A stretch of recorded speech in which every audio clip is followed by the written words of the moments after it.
Good morning once again. I welcome you to LA Chess Club Intermediate class, and this morning I would like to offer a game that was played in January 25 of 2015. That's just last year on the first Winter Open in Antelope Valley. It took place in Quartz Hill. White here is National Master Conrado Diaz, very strong player. And he recently won first place at the North American Under 2300 section just last December. And I was black here. And this game was played in the second round. Both of us hurdled our first round opponents. So we're one point each at this point. So D4. Now I chosen this game at the last moment because of the Queen's Gambit that he was talking about on the previous game, Mitch, and very interesting game. Although I have only a partial part of the game, but it seems like very interesting. D4, D5. Here, there's few ways to go with the Queen's Gambit proper is C4, correct? Now here, National Master Conrado Diaz is known for his love for Queen Pawn opening, and especially either the Tory attack or the London system. Now here, the title of this lesson this morning is When the London Bridge is Falling Down. Just kidding. so Knight F3, I played Knight C6. Now, a lot of players will probably look at this position. What is this? Now, because if you study the black side of the Queen's Gambit, most of your coaches or teachers, and even the books will tell you that you should not block the C-pawn so early in the game, because your C-pawn for black is being used to play C5 and destroy white center in the Queen's Gambit, and that is your only play for black. And here it has a playboard of in the style of Alexander Morozevich, or the father of Russian chess as well, Mikhail Chigorin. So this is like a Chigorin defense in some form or another. If you play C4, then we are in a Chigorin proper. However, here he maintained his composure and kept the playboard of a London's opening. There you go, Bishop F4. Now, class, I want you to understand that this type of opening is a lot of equal lines, most of them, but it's very easy to play for white, and it's very difficult to play for black because you are limited to certain ideas and plans in this structure for black, while white's idea is very clear, and so he can walk around most of the time. After he plays his move, he just continue to play his regular move in this position. In other words, his standard plans, and he could blitz the opening for the first dozen of moves or so without worrying that something might show up in the position. So here, our first difficulty lies on how to neutralize our opponent's idea, how to make him think on the early stage of the game. And because if you just follow the books and you know that your opponent is booked up, it's really impossible for you to come up with something new over the board. So here, psychology plays a vital role in chess nowadays. How to unnerve your opponent, how to give him problem. Like what I mentioned several times, chess is about giving your opponents problem. If you are not giving your opponents problem, you will be receiving them. All right? So, might as well find a way to give a problem. Here, I played Bishop G4. Okay, here we go. There's no pin involved in there because the pawn is right here. Why did we develop the bishop? Simply with the logic that we want to bring out the other bishop. However, we don't want to lock in the bishop on C8. Is that understood? That's very important, okay? So you want to bring out the other bishop, but you don't want to lock the C8 bishop in the process. So you want to make sure that there is coordination and harmony in the position. After Bishop G4, he played E3. Now, this kind of move, I call this self-inflict pin. You were not pinned initially, by playing your next move, you get yourself into a self-inflict type of pin. So if I was white here, I would just probably play knight bd2. Am I right? There's no pin. And after probably e3 and maybe c4, the queen can go harass the queen side because of the absence of the bishop on that side of the board. Suddenly there is a pawn that is undependent on b7, and so on and so forth. There's so many ways for white to just ignore the marauding bishop here, right? So to speak. e3 was played, a self-inflict pin was played. However, it's still equal according to evaluation of the computer programs. Actually, it's book line. I don't know why. So e6 was played. You see the logic behind bringing out the bishop is to give opening for the other bishop to come into the game. After e6, there was this idea, bishop e2, very proper coordination of forces, development-wise. All right. Now he's preparing and ready to castle.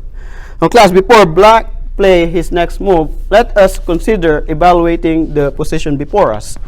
Okay. Now we see here that the number of players out for white is 1, 2, 3, and black has 1 and 2, but it is his turn to make a move.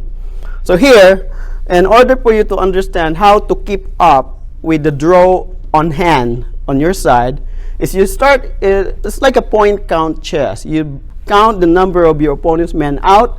You make sure that you have enough number of men in the battlefield to balance the power, correct? So here, another thing to consider here and observe is which piece here among the three is powerful at the moment. We consider this as white's star piece, the most essential piece on white's position. And so the London system is characterized by a bishop on f4. It seems that he's not doing anything, but it actually has a very strong diagonal at his disposal. So if that is the case, that is the strongest piece of the board at the moment, what should you do? He controls the diagonal. Let's bring out a piece and challenge the bishop. You still have equality on hand. Now, here, remember Bobby Fischer's word. If you're white, you need to maintain the advantage of the first move. If you're black, you have first to achieve equality and then try to wrest the initiative or gain the advantage from your opponent. Okay? As black, you have first to accomplish one thing, and that is to equalize. Only then can you start thinking of winning the game, taking advantage, accumulating one by one. So here, we try to neutralize the strength of the bishop on f4 so that it will render that bishop on that diagonal a little bit harmless. All right? So you don't want that row left alone on that diagonal. It might suddenly wreak havoc in the position, and you should suddenly unable to respond to it. So here, bishop d6. After bishop d6, if he captures, what's going to happen? Very good element in challenge, attack, counterattack. If he captures bishop takes d6, we remove his star piece. And how do we recapture? For example, bishop takes d6. Why? Very good, Rita. Because you get tempo and you develop another piece. Perfect. You bring out another piece into the battlefield. Press 1. Now, with c takes d6, it probably strengthens your center, but it unnecessarily creates some sort of weakness there, correct? And you don't really know how good your c file will create an impact on the position, because you can always play only c3, and your whole idea of the c file pressure is not nullified, not there. It's all illusion. So it's better with queen takes d6.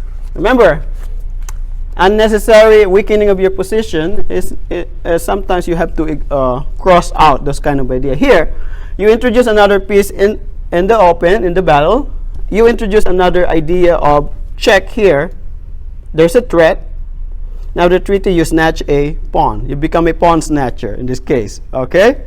So, he cannot capture. He doesn't want to capture. He said, I don't like that capture. Instead, he said, I'm not castled yet.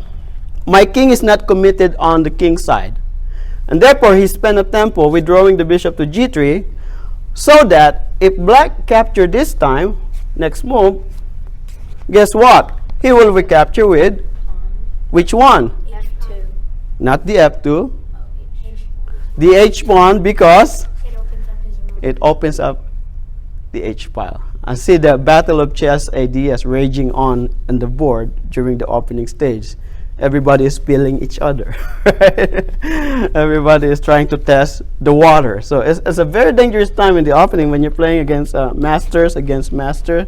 This is how we play the game. You know, you don't want to compromise. We don't want to give in. Okay, you want to capture me? Capture on your own peril, right? So nobody wants to capture. So after bishop g3, I did not capture the bishop. What should black do if you are black here? Why not continue development? And here, how? And with your next move class, I want you to pay attention to creativity at the back of your head. Creativity, because if you play somebody said knight f6, that's simply, to me, a mechanical type of development. My question is, after knight f6, what is your continuation? Castle. And the position will still be equal in the game. However, we might want to add some flavor in the position and create some form of continuation or play for black here. And one of the ideas that I came up with, again, I'm telling you that here I'm not following the book anymore. Knight f6 was recommended. I start playing creatively.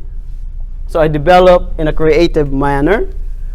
Knight ge7. Now, before you judge me by saying, Ruben, you told me that the classical position of the knights are c6 and f6 and f3 and c3, you are violating your own principle. Now, in every rule, there is always an exception, okay? And you have to find the exception in every game. So here, the idea, class, is I'm waiting for him to castle king's side. And so I can also create some kind of pawn storm here with the help not only of the h, but maybe even with the f. And then that's the idea why the knight ge7 was played, so that the f pawn will not be blocked. Right? So this is another good evaluation of the position. We have some form of French type structure here. However, the c pawn was blocked. The good thing is, in the French, the bishop is blocked on c8. Here, the bishop is out. Okay? And so the difference here now is black is playing some form of light square strategy, and white is playing a wait and see type of game. Okay, I wait and I see maybe he will castle here, but what else does white have? Knight bd2. c4 is playable with the idea of c5, trapping the bishop. Instead, after knight ge7, he wait and see. A cat and mouse type of approach, a wait and see type of situation. I'm not going to commit yet until you commit. So this is how masters play. I'm telling you, they don't want to show their cards. How many of you play pokers here? You don't want to show your cards so early in the game, or it will ruin your strategy in the game. And same thing in chess. He found a simple developing move, which is good considering the demand of the position. So here I said there is nothing else for black to do here. However, the knight ge7 earlier was played with the idea of either a pawn, so that helps me out. So I said I'll castle. Right. And that brings me with what? 1, 2, 3, 4 plus castle is 5. 1, 2, 3, 4. So we're one development or one tempo up. So he castled. So now again it's equal, and even the computer will evaluate this. This is equal, solid equal, 0, 0. Now after castle, Now is the idea of, okay, now we start to create a plan. Now, how do we create a plan? Good question. In the position that is before you, we have to consider the continuation or play that is available for both sides. Okay. For white, the availability of C4 is eminent. Am I right? So we have to take that into consideration. And coupled with that idea is the probably rook C1. Another idea for white is C3, and probably bring the queen out to create problems there for black on the queen side. So those scenario need to be taken into consideration by the black player. Okay, and this is how you start creating plan. After evaluating your opponent's continuation, you see that none of them are really serious.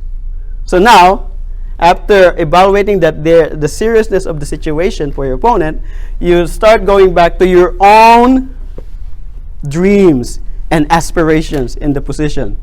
And you start saying, okay, nothing is serious here. I should go on with the first strike in the game.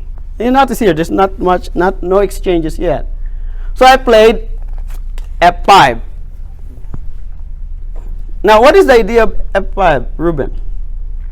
Now, for once, because nobody wants to capture, I want him to clarify the matter between the two opposing bishops. The head of the Constantinople Church and the head of the Roman Catholic Church is facing each other.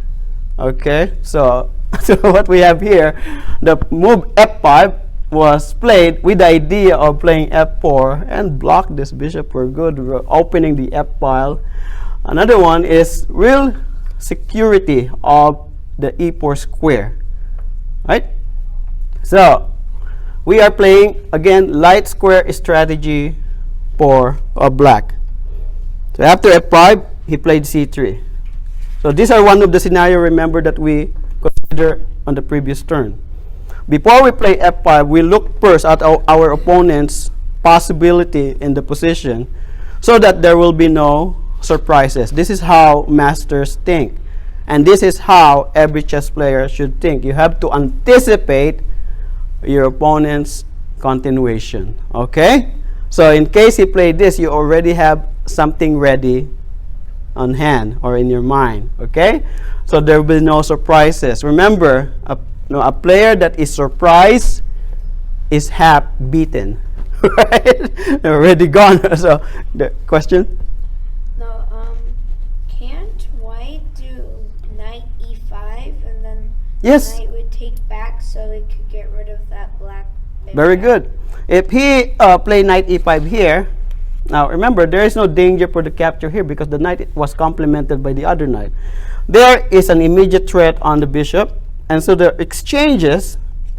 Now remember here, if this happens, bishop takes and queen takes, let's evaluate the position. The fresh position that shows up is quite different. What we have here, class, is the picture of the position for black is the white pawns take the job of the missing black bishop.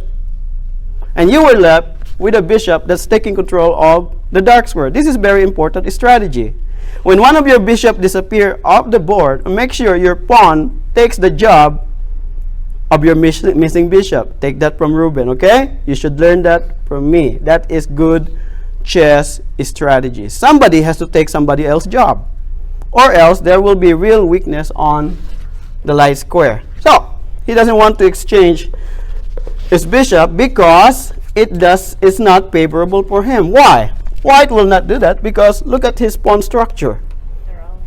They're all in dark square. Am I right? And so there is a need for a white bishop on white's position. He needed it. He doesn't want to exchange it. He has to keep it. Chess strategy. All right? Unless he changed the contour of his pawn structure, then he can exchange it. Why not? But not at the moment. At the moment, his pawns are on dark square. Therefore, somebody has to cover the light square. Anybody understood that chess strategy? Very good. You could learn something from this in your early middle game, in your chess games. So after F5, he played C3. After C3, Black played knight g6. So now here, the knight lends support to the idea of what? F4. Okay. And now also ruled out the idea of knight e5. Because now the e5 square is covered 3 times. 1, 2, 3. So we have to go back to the question of this young kid. Maybe that was the right time to play knight e5 and just ignore the exchange of the bishop, so that white could enjoy. Let's see what's going to happen. After bishop takes bishop, queen takes. So white enjoys here some kind of, black enjoys some kind of privilege on the light square. However, I don't have light square either, right? But after the capture here, class, bishop takes. See, let's see what's going to happen, okay? This is just a variation. Pawn takes, of course. Now you see the ugly position.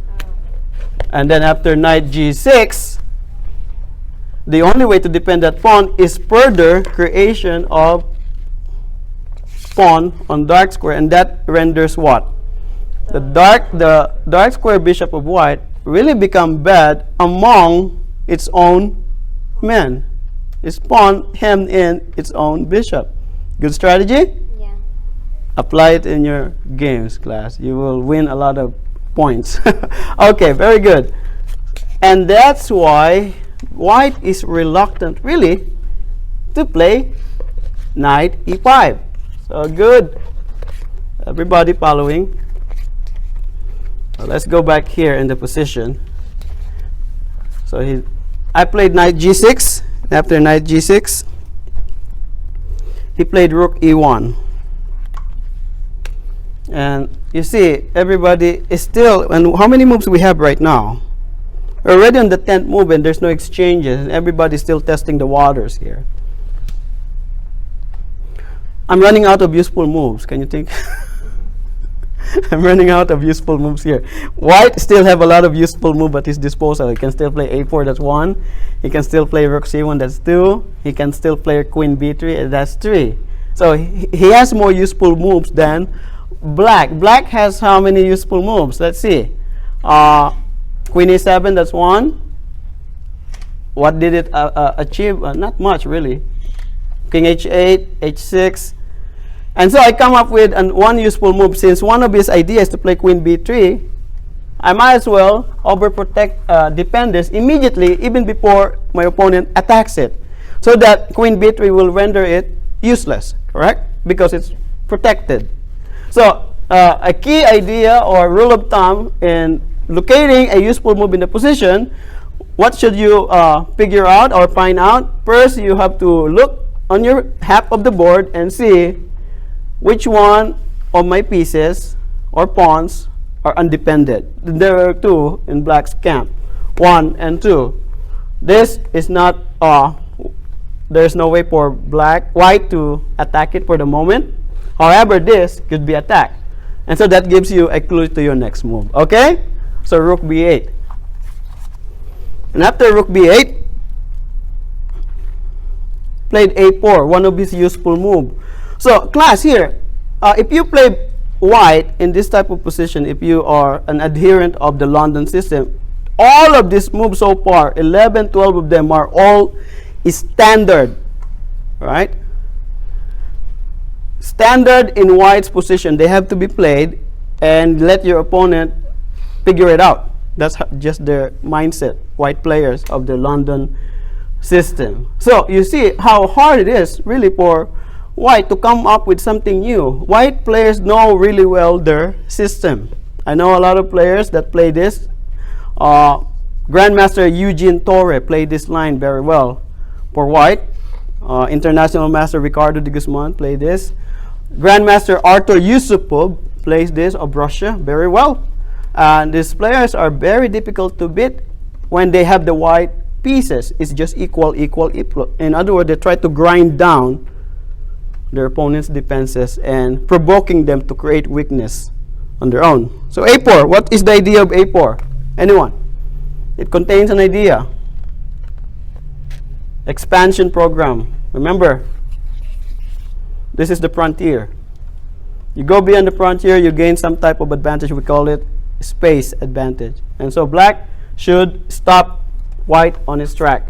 A5. Okay?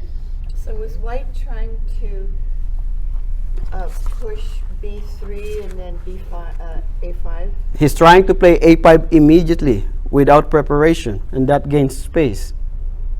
Right? And so now you will see that the rook can go a rook lip, or he could play a pawn storm type game on the queen side, or maybe B3 like your idea, and then C4. Right? But it keeps the knight out of A5, creates space for his rook. Right? And that is just I try to accumulate, white will try to accumulate minute advantage here, and it's little advantage. When eventually they add up, they become great, they become big. Okay, so A5, stop it on its track. Okay, let me go quick here. Queen B3. So like what I said, all of white's moves, take note of this, they are all standard in the position. My opponent never introduced anything of his own idea here so far. And I'm honest to say that these are not your move, these are the books. You never came up yet of anything original on your own. I mean, for once, think on your own, right? And so these are all standard. So here, I introduced F5, which is original position. I introduced another one that is actually create a sudden evaluation of the position as good for white. I played H5. I'm sick and tired of this bishop sitting in here, and we are just facing each other, right? We have to reunify the church. The two bishops are opposing each other. The one in Rome and the one in Constantinople. Know your history. So, anyway. H5. Probably a question mark. The only move that black should play here is just exchange it now. And the game should be equal. H5 is very provocative. And you know what? In order sometimes to win game, you need to take risk. Go ahead. Why didn't you play pawn to F4. I would like to play it, but for some reason, I'd like to keep this light square strategy here. And F4 capture. That's my original plan, and I should probably follow up with that. However, this is my evaluation of the position with regards to psychology. My opponent expected that move. He expected it. In other words, and now the time control of the game is game 45, delay 5 for each player. So that's an hour and a half, and not too much. So you see some mistakes, but in a position that your opponent expects your next move, he has a ready-made approach, or he has a ready-made response. So here, H5 is not part of his. At least I make my opponent suddenly think. Okay, I made him think. It's very weakening. It creates some kind of problem on G5 later on. This is what happened. He took advantage of it. After H5, he said, "Let me capture it now." So did we succeed in our desire? In some way, we create a weakness, a risky plan, but he gets tired because we have a threat here, class. H5 creates a threat of H4, right, later on. So he said, I'm not going to allow the text, so he capture, and now we recapture with what? Queen takes D6. And he played H3, forcing the exchange of my bishop. So bishop takes knight. How does white recapture? Knight takes bishop. Now, like what I mentioned earlier, we no longer have our light square bishop, but the white, the pawns are on the light squares, and they are controlling the light square. We no longer have our dark square bishop. Somebody took its job, this time the queen. Okay? So you have maintain a control, some sort, in the position. Knight takes F3, and then after knight takes F3, H4. So now here, in order just to create something in the position, I played this strong weakening move. And the computer considered this as good, very good for white. And here, National Master Conrado Diaz, upon seeing this h4, and he played a4, a5, where am I? h4. He played bishop b5.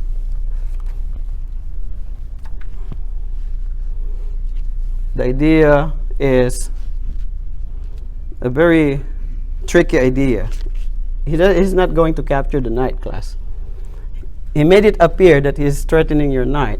As you see, the knight is protected by the queen or even by the pawn. The idea is what we call unveiling. You see here, it comes from e2, am I right? Now, there is a very deep idea connected with bishop b5. That is control of the queen side, and the other one is opening the pathway to this fresh weakness created here. You see that? The unveiling of the plan.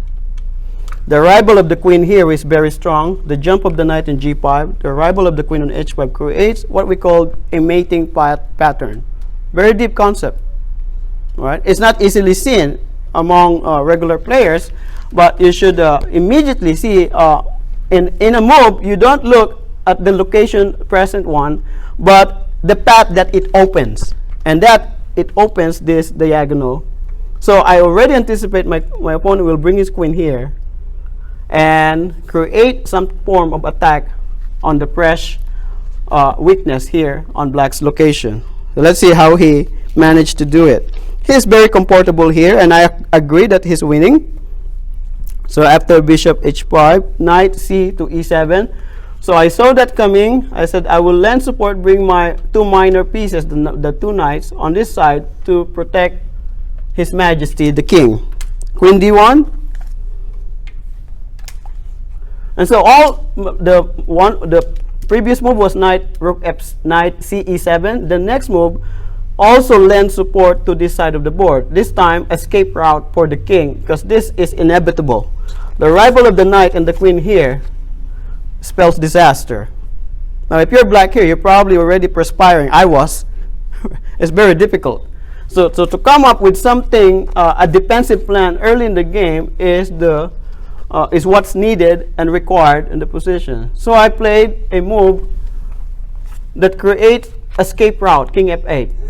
Bring the rook out further to create defense here on the third rank for me. Okay, so rook f6. After rook f6, knight g5, here we go. And if we just leave him alone with this attack, which cannot be stopped, his arrival there cannot be prevented. We have to disturb the equilibrium or the balance. We have to do something, has to be quick. So I create an attack on the center, right? I remember several times I mentioned in my class that an attack on the flank is best met by an attack in the center.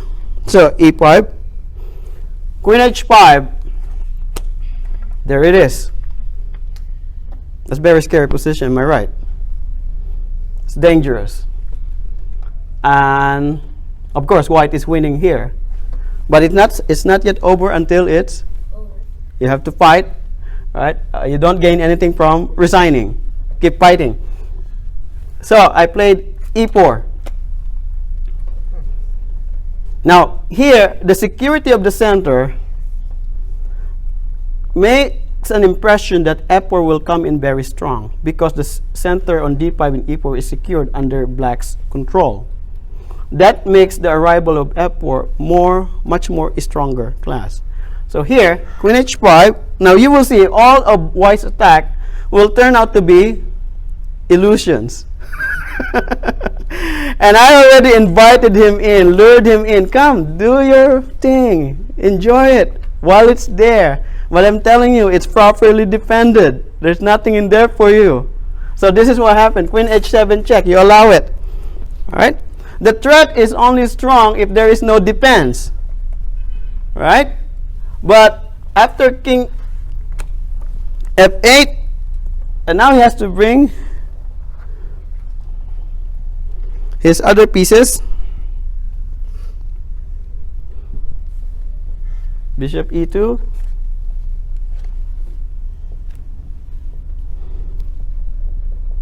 I'm sorry. This is the position. We missed a few moves. I apologize. So we are knight takes f3 h4. I skip one move. So after knight c e7, let's go back to this knight c e7. Well, it's good to go back here because the position is very interesting at the moment. Okay? This was the position. The last move was knight c e7, correct? And after knight c e7, here we go. He played bishop d3. Oh no, sorry. Knight c e7. Bishop d3, that's right. c6. Okay, the insertion of bishop d3 is very important in the game. The reason is, after queen d1, rf6, we're back. Knight g5. e5. So queen h5. It's the e4 makes sense because there's a bishop. Alright, we gain a tempo on the e4 move. That's why it's important that the bishop is there to make the e4 move much more meaningful. So after queen h7 check,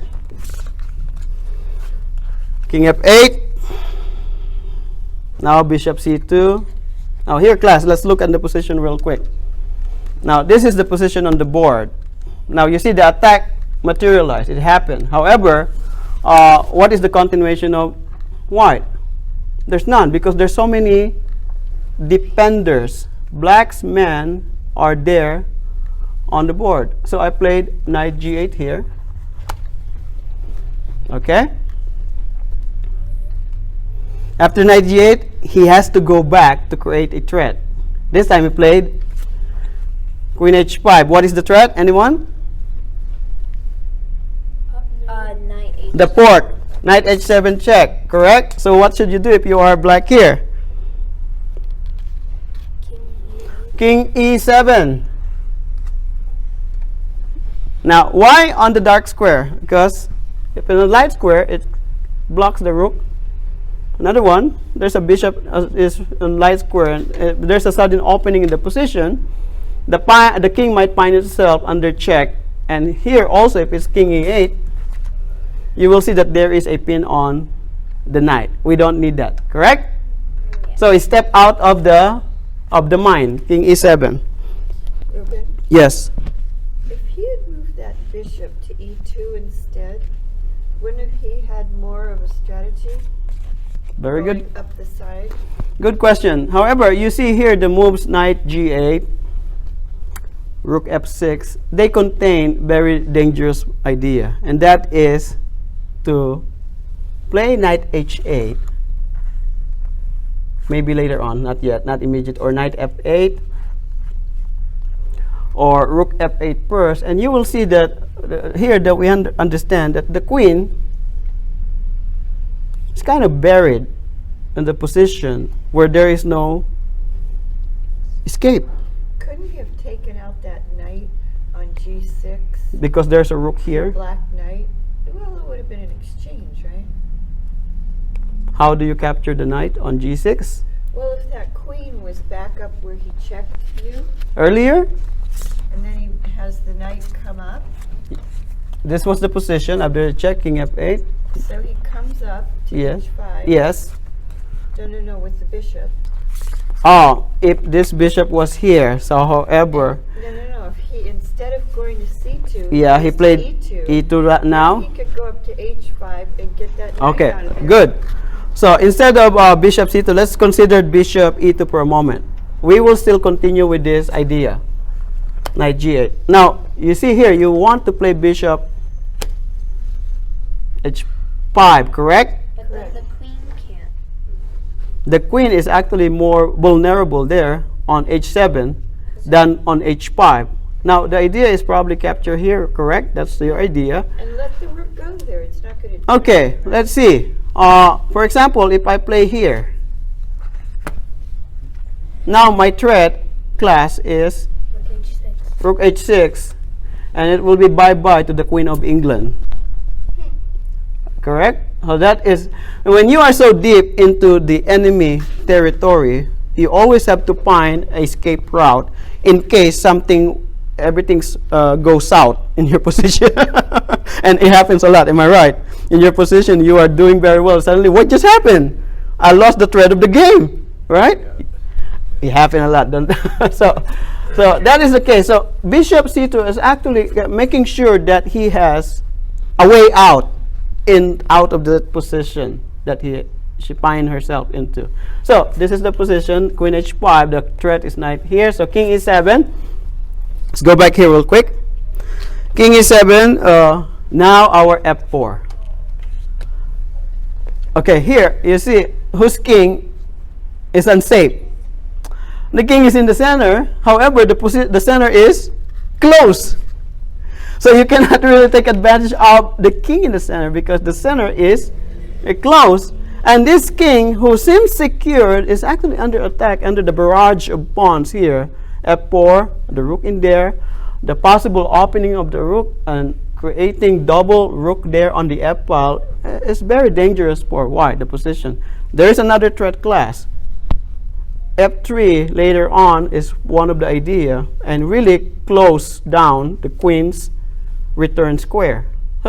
White has to consider a lot of scenario here in his position. So instead, after f4, let's see where we are now. Queen h7 check, bishop knight g8, king e7, queen h5, king e7. So that is part of our idea.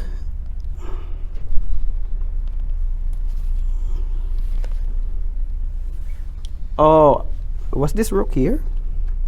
Yes, it was there. He is the one who played f4 because this is one of our idea. There. Right? So he prevented this idea of f4. That's our next move. He played f4 himself. But en passant, you could rectify that, right? That is what white was expecting you to do. The en passant suddenly turns this bishop into a killing machine. Okay? And that is very dangerous. Never allow your opponent's pieces to be resurrected from their situation. They are dead and suddenly they are alive. And you don't want that to happen. f4. Instead of en passant, which he expects, which he wanted, I play knight h6. Now, you see here, the positioning of black's forces on the third rank. Very picturesque. Right. The queen is deep into enemy territory still. However, there is no more threat on the king's position. They all look good. Well posted, they look nice. But in chess, in an actual battle, look doesn't win games. Okay? Okay. There has to be something deeper idea instead of good looks. You know? I'm not against good looks because we're all good looking here, right? So, let's see it. The continuation, knight h6. The result was queen to e2. Okay, created. Now he said, I tried to freeze here. Now I'm going to the queen side to create attack by c4, maybe. At least the threat on white's position, on white's king, is under. It was minimal. It's now minimized. But you see here, there's still the presence of so many dark pieces close to the proximity of white king. It spells some kind of threat lingering on the background. So let's see what's gonna happen. Let me continue here because of lack of time. After queen e2, knight f7, I challenge the knight that is strong on g5. The good thing is he has no way to go back, so he has to capture. Knight takes. How do we recapture? Rook. Which is the better one? King. King is the better one. Off the file. Off the pile and on the X-ray attack of a queen if there is sudden opening of the position. So king takes f7. Getting out of the center is a good idea as well. Queen to d2. I don't understand that move after all. Queen d2. Knight e7. That is what is the b4. That contains an idea. Right?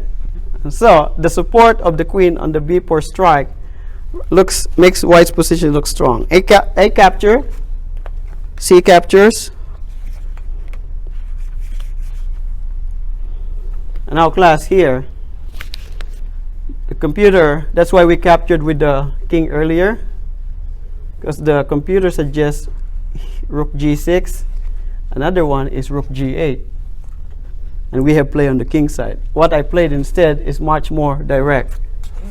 G5, sacrificing a pawn to open up the position.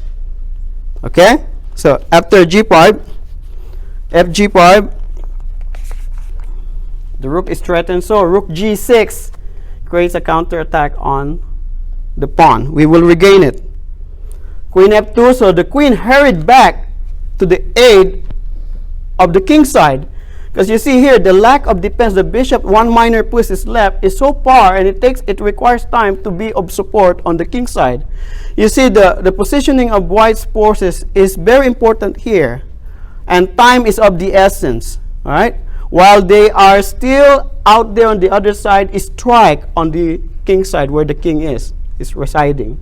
So he hurried up with the queen, and after rook takes pawn, he captured queen takes h4. Queen takes h4 looks like it gives him some sort of attack in here.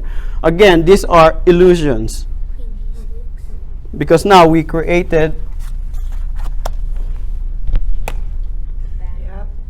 You see the play. Black's play so far become methodical. You notice the method the approach that he applied in the game, that he keep his head cool. The light square pawns, what we call in the early stage of the game as light square strategy, is working their way on white's position, right? And so queen h4, rdg8, rbg8. He has to defend re2, and so here the game is already winning by queen g6. The computer said triple on the g file. Alex Hines gone. There you go. However, here greed suddenly comes to my mind. I said, let me regain some of my lost investment. You see, I captured this pawn, which is not needed. It is not needed in the position. It's not demanded in the position anymore. You have to ignore those kind of things. Ignore your desire. So you didn't see that Alex Hines' gun would have got him? This would have got him immediately. Queen g6. I thought to myself, well, maybe just queen g2, but you see a rival rook f2, and you see the pressure on the g file, enormous, too much. So instead, I said, I just capture a pawn. Why did I capture a pawn from here? Allowing my opponent to. But the beauty of this game, class, is, my mistake creates a much more grand effect in the game. And this is what I like about this game, because after queen takes b4, he played rook b1, correct? Rook b1 attacks the queen, and the pawn on b7 will drop. However, it's black to move. I played queen c4, attacking the rook on e2. So you see now a coordination of the queen, the two rooks. The two rooks. The bishop is just right there as par. You see, it's very difficult for white now. We played queen e1. And after queen e1, is there any way for us to bring the knight? If it can go here, that will be nice. What we call this the clearance sacrifice is now played. F4. It's called the what sacrifice? Clearance. Clearance. To clear the path and the way for the knight to arrive on f5 with effect. And also, it added the idea of if he doesn't capture, the pawn will advance and destroy the cover in front of white's king. So you see, it's very dangerous for white here. Instead, he played rook b4, driving the queen away. If you're black here, where will you go? Anyone? Your first instinct as a human chess player, you probably run for your life. Queen a6. Am I right? Natural move. But that's very mechanical. What we see here is you have to look deeper in the position. Here, white's attack of my queen was met by a very grand type of sacrifice. I call it surprise, surprise, a bolt from the sky. Queen takes rook. A very beautiful queen sacrifice. Yeah, because when the queen takes, when you Queen bring takes? the rook down to down. G2. Nope. No? That will be just exchange. Knight in? Oh, yeah. It's just exchange. There's nothing. We're lost on that position. Pawn can't take. 'cause it's F3. pinned. And here, class, my opponent has to resign. Yep. Yeah. Now, let me tell you why did he resign here. Because after F3, where does the queen go? That's the first order of the day. F2. If F2, we have check. Now your check is very strong because it's supported by a. Yep. You might as well take. And after queen takes, another check. Right? And where does the king go? The bishop drops. Yep. And the queen won't be stopped. I mean the pawn. Correct? So you see the difficulty that he has when the queen sacrificed. He sat there in front of the board, frozen for the next 20 minutes. He doesn't know what to do. He almost looked like he's crying. Are you okay? And one PD master look at the position, look at me and look at him, and he's shaking his head. He's a goner. Queen sacrifice. Amazing. The story traveled all the way to the Philippines.